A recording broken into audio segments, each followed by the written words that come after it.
ST बिनायनि जितु criteria बियो सोरबाया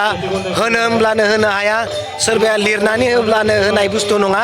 बे गोजौ लेभेलनि बिनाया बयहाबो मोन्थाय दङ गावनि मोननांगौ मोन्थायखौ गावनि बिफानियाव मोननांगौआ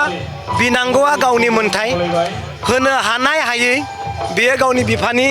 सायावसो थाबाय बयबो मोननांगौ मोन्थायखौ बयबो बिनांगौ दङ हिसाबै बयबो बिखागोन नाथाय होयोब्ला मा जागोन बिफाया मिथिगौ होआब्ला मा जागोन बिफाया बेखौबो मिथिगौ बेनिखायनो सोरबाया बिख'नानै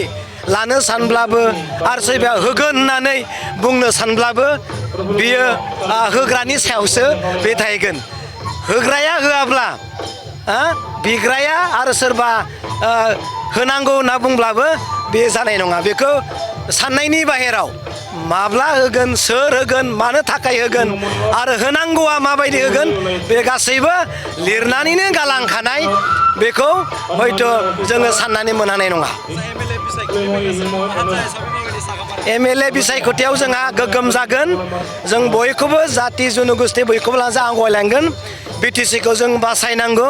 रैखा खालामनांगौ जों बयखौबो लाना जिहेतु आवगायलांनाय हिसाबै जायफ्रा दिनै गुबुन गुबुन दलआव दङ बिथांमोनहाबो जुजिगोन नाथाय पजिटिभलि बिपिएफ दलानो बेयाव गलखौ सोगोन नङा होमबा